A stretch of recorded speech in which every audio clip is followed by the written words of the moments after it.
राहुल्या काय झालं? केलता काय ना फोन आणि काय बोलले का काय काय कळलं का? अगं शीतल आपला आजी सुखरूप आहे. मी आता आबाईला फोन केलता तो म्हणला ऑपरेशन व्यवस्थित झालंय फक्त अजून शुद्धीवर नाही आला तो आला शुद्धी आपण फोन करू नाहीतर आबाई करेलच की आपल्याला फोन. राहुल्या आबाई भाऊजींना परत एकदा फोन लाव की मला बोलायचं यार. हा थांब. ए राहुल्या लाऊडस्पीकर वर फोन लाव आम्हाला बी कळू देत काय म्हणतात ते. हा.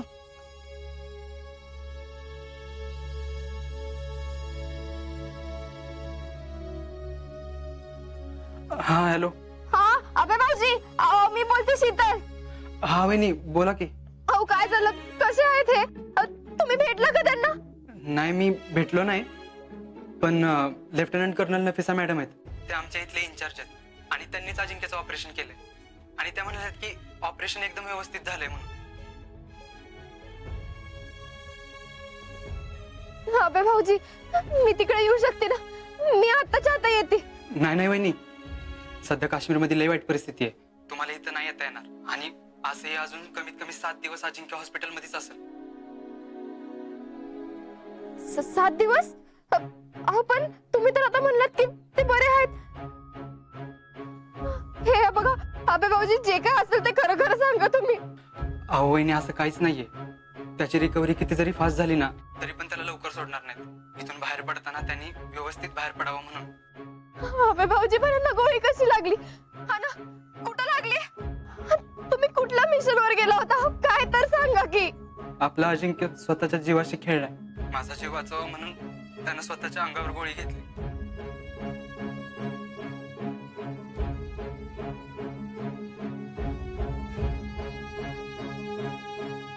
हे बघा तुम्ही बिनधास्त राहा मला कळतंय तुम्हाला इथे यायची किती इच्छा येते पण तुम्ही काय बी काळजी करू नका मी आहे इथं आणि मी इथं असताना तुम्ही कसलीच चिंता करू नका.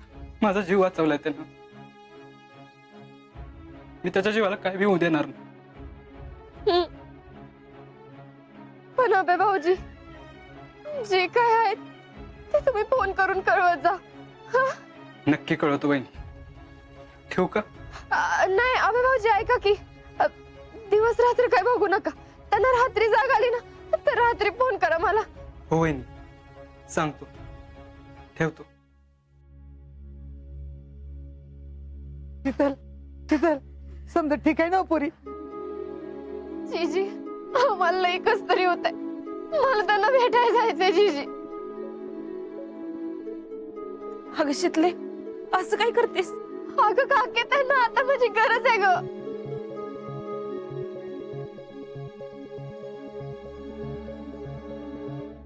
बर मी काय म्हणतोय आता सगळ्यांनी या घरी म्हणजे काय अजिंक्यचं आता ऑपरेशन झालंय कळलं की आपल्याला.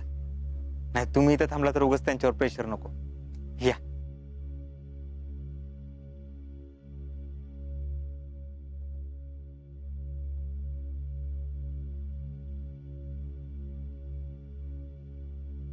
शीतल बाळा शांत हो आता तू. आता आपल्याला नाही जाता येणार. शीतल आता कळलंय ना आपल्याला आता त्रास करून घेऊ नको. अगं आपला आजा टणटणीत बरा होऊन येतोय का नाही बघ. पण तुम्ही असं कसं बोलताय? माझ्या नवऱ्याला गोळी लागली आणि ते तिथं त्या अवस्थेत आहेत आणि मी त्यांना बघू शकत नाही त्यांच्याशी बोलू शकत नाही.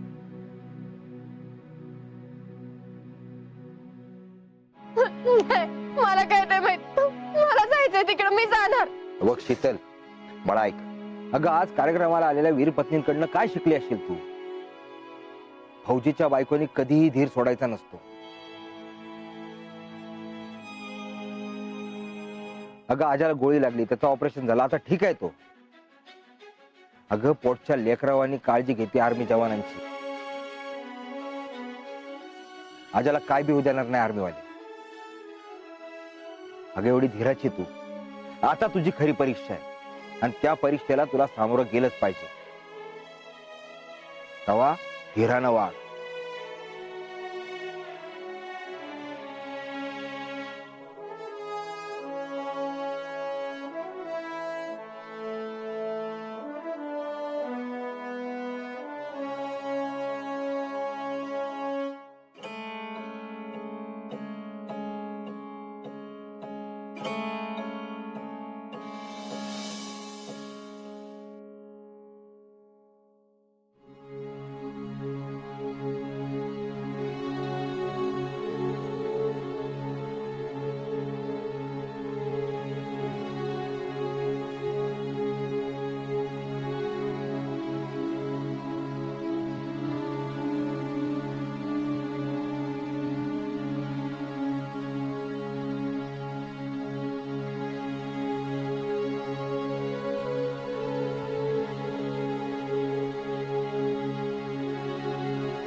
शीतले, भरोसा रख, सब ठीक होगा. यास्मिन, मला तिथं जायचंय अगं. अगं तिथे लोक आहेत ना, आणि तूच म्हणाली होतीस ना मला एकदा की आर्मी फॅमिली सारखी काळजी घेते म्हणून. नाही अगं, आर्मीचा अजिबातच प्रश्न नाही, पण अजिंक्य अजून शुद्धीवर बी आले नाहीत आणि त्यात ते तिथे एकटे आहेत. हे काय मला बरोबर वाटत नाही. अगं असं काय करते शीतले, ते एकटे नाहीत. आणि तू आता बोललीस ना त्याच्या दोस्ता बरोबर, हा अगं होय, कळतंय मला, बरोबर आहे तुझं. पण जवळ मी स्वतः जाऊन त्यांना भेटत नाही ना, तोवर काय माझ्या मनाला चैन पडणार नाही. अगं शीतले, मुझे समझता है सब कुछ. ऊपर वाले पे भरोसा रख, अल्लाह मेहरबान है, अपने आजा को कुछ नहीं होगा. और अभी तू भूल मत कि तू एका फौजीची बायको आहेस.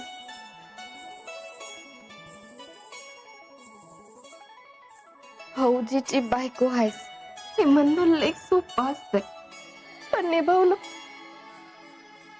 एवढं सोपं नसतंय. आता फौजीची बायको म्हणून धीरानं घेतलं पाहिजे, पण इथं माझंच चित्त थारवर नाही.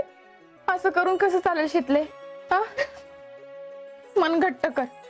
तू ऐसा करेगी तो कैसा होगा? मला तर काय बी कळना झालंय बघ आता.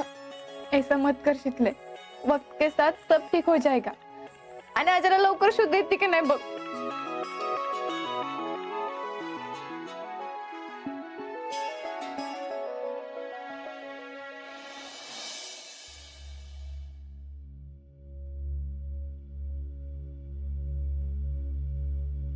आता अजिंक्य शुद्धीवर येतेलच. हा, ऑपरेशन झाले म्हणल्यावर धोका टाळलाय. म्हणजे आता तसं लय काळजी करायचं काय कारण राहिलं नाही. अरे कसली काळजी करतो जी तू? अरे वाघ येते पोरग. माझी खात्री आहे, जखमी झाला असला ना तरी तो लढत राहिला असत.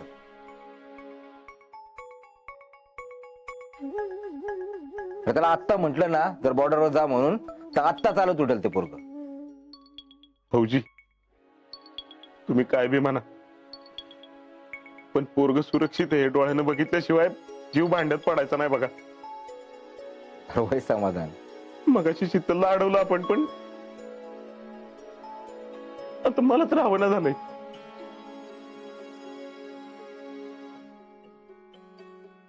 मला वाटतंय आपल्यापैकी कुणीतरी जाऊन यायला पाहिजे तिकडे. मी काय म्हणतो, मी जाऊन येऊ का? 4 दिवसाची रजा टाकून येतो जाऊन. चालेल, मी बी येतो जितू काका तुमच्या संग. हा, मी पण कारखान्यावर सांगून ठेवतो, तशी काय अडचण येणार नाही सुट्टीची मला. चालतंय, मग उद्या सकाळीच निघू आपण. अरे ऐका ऐका, अरे असं काय करता येणार नाही. जर आर्मी आपल्याला काय सांगत नाही ना, तर आपण काहीच करू शकत नाही. आणि आपण आपल्या आपल्यात काय ठरवायला नको काय. नाही पण हनुमा, अरे इथं बसून काळजी करत बसण्यापेक्षा तिथं जाऊन काय ते एकदाच कळलं म्हणजे बरं होईल की. अहो बरोबर आहे नाना, पण तुम्ही आता फोनवर ऐकलं ना, काश्मीर मधली परिस्थिती ठीक नाही म्हणून तर नको येऊ म्हणले ना ते.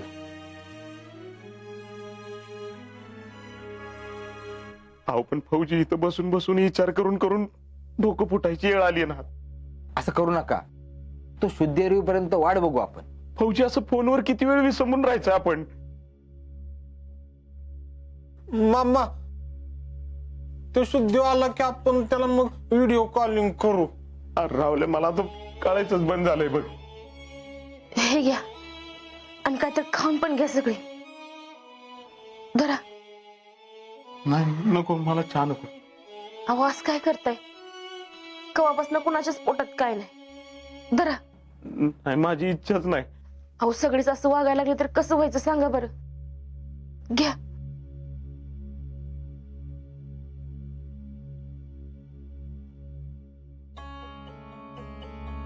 नाना, तुम्ही तर सांगा की. समाधान, अरे असं का म्हणतोयस बाबा? घे चहा घे.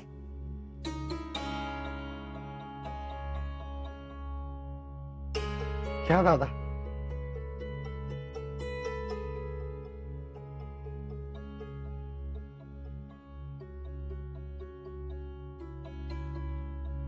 हे घ्या.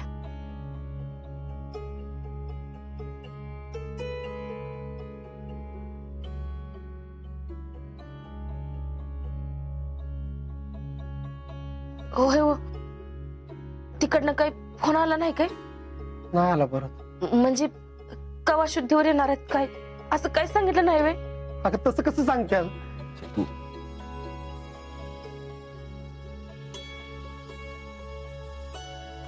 म्हणजे ते सगळं पेशंटवर अवलंबून असतंय ग. आता अजिंक्य इकडे आले ना, मी तर त्यांना सांगूनच टाकणार आहे अजिबात तिकडे जायचं नाही. इथं थांबून शेती करा, नाही जमलं तर काय वाटेल ते करा, पण नको ते आर्मी. अगं पुष्पे, असं कसं म्हणतेस तू? तिथं काय झालंय हे माहितीये का आपल्याला? ती काय नाही बघ, मी अजिबात कुणाचं काय ऐकणार नाही.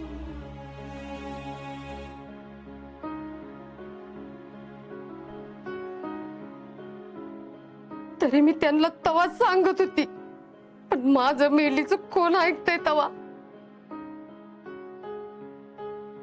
आता ते आले ना, मी अजिबात जाऊन देणार नाही त्यांना. बघू, तू आल्यावर बघू काय करायचं ते. हो, एकतर तुम्ही त्यांना फोन करून सांगा म्हणून अजिंक्यला इकडे पाठवून द्या, नाहीतर तुम्ही तरी जाऊन घेऊन या त्यांना. अगं पुष्पे, असं कसं म्हणतेस तू? मगाशी भाऊजी काय म्हणले ते ऐकलं नाहीस का? मग बघूया, आपण काहीतरी करू.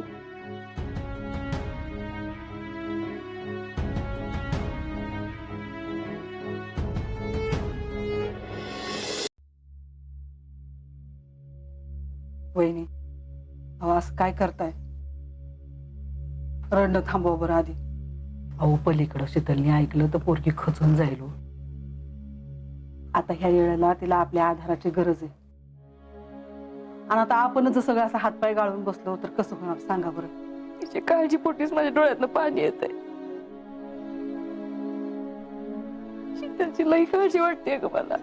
तुम्ही आता लय विचार करू नका. जीव नुसता कावरा भावरा होतोय. उद्या समजा अजिंक्यचं खरंच असं काही बरं वाईट झालं पण अक्का, आज काय बोलताय? आता ऑपरेशन झाले कळले ना वा? काय माहित, मी जर माझ्या डोळ्यानं त्यासनी बघत नाही ना, तर माझा काही विश्वास बसणार नाही बाई.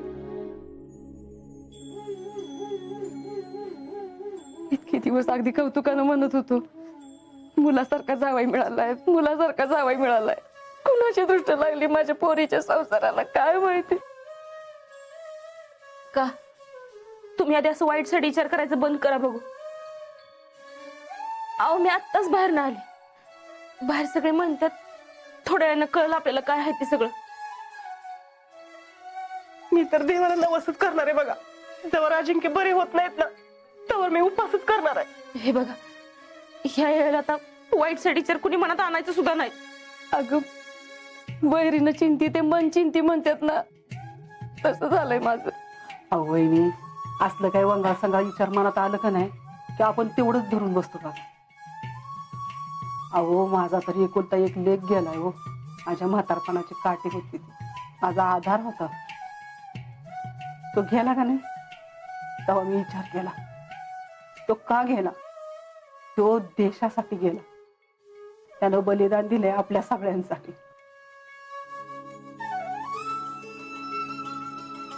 आणि तेव्हा मी उभी राहिली. माझ्या त्या वाईट वेळेला आज्या आणि शीतलने मला लय आधार दिला. आणि आता ही अशी वाईट वेळ त्यांच्यावर आली म्हटल्यावरती आपण सगळ्यांनी त्यांना आधार द्यायला पाहिजे की नाही? आणि आपणच जर आता असा हातपाय गाळून बसलो तर कसं होणार? हा वहिनी, आता शीतलला तुमची लय गरज आहे हो. आता सगळ्यांनी मिळून तिला सावरायला पाहिजे. आणि आज माझा लोक आहे, माझा शब्द आहे तुम्हाला, त्याला काही सुधी होणार नाही. चला आता डोळे पुसावे.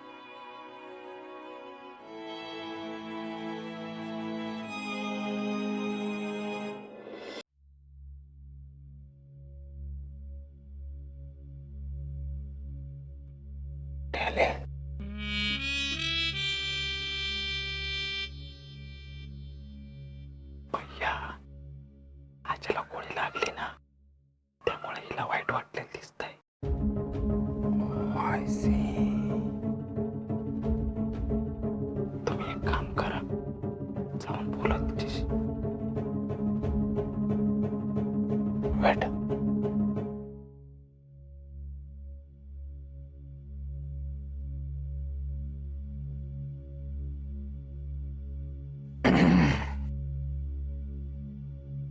नाही म्हणजे शीतलला एवढ्या त्रासात बघून आम्हाला भारीच वाटतंय, पण अजिंक्यला गोळी नव्हती लागली पाहिजे नाही का?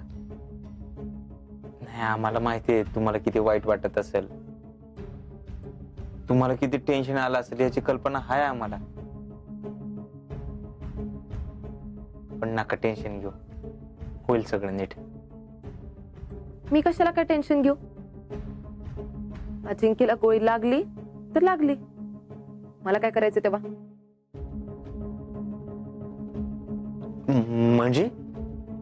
म्हणजे अजिंक्य आजवर माझ्यासोबत जे जे वागले ना त्याचं भोग म्हणून त्यांना ही गोळी लागली. आणि मी शांत बसले होते कारण माझं डोकं फिरले. गाव गोळा झालं होतं बाहेर, जरा म्हणून अक्कल नाही लोकांना. आहे ना अजून तो जिवंत का गेलाय? आतापासूनच रडारड सुरू केली नुसती. पण जयश्री तुम्ही असं बोलताय? का तुम्ही यातलं काय बोलत नाही, पण मनातलं तुम्हाला बी असंच वाटतंय ना? अहो जयश्री अगदी तसंच काय नाही. अहो ऐकून तरी घ्या की, आईला टॅलेंट किती हार्कलीस बाई आहे ही. अरे भैया, त्या फौजीवर किती प्रेम होतं तिचं, त्याच्यासाठी काही करायला तयार होती, स्वतःचा जीव सुद्धा द्यायला तयार होती. किती उलट काळजाची निघाली ही. अहो भैया ते जाऊ द्या, तुम्ही आपला विचार करा. अहो ही आजबद्दल आज असा विचार करते, उद्या वेळ आली ना आपल्याला दारात उभी करणार नाही. ते रे वा, करेक्ट बोललास बघ तू. अहो भैया, आत्ता आपण हिच्या संग हाय म्हणून उद्या आपण मराठी टेकलो ना, ही हुंगायला बी येणार नाही. जाऊ दे, आम्हाला जर तिचं काय पडलंय तेव्हा, त्या फौजीचं काय ते कळू दे. किती वेळ ताटकळत बसायचं असंच? काय तू एकदा सोक्ष मोक्ष लागू दे मला.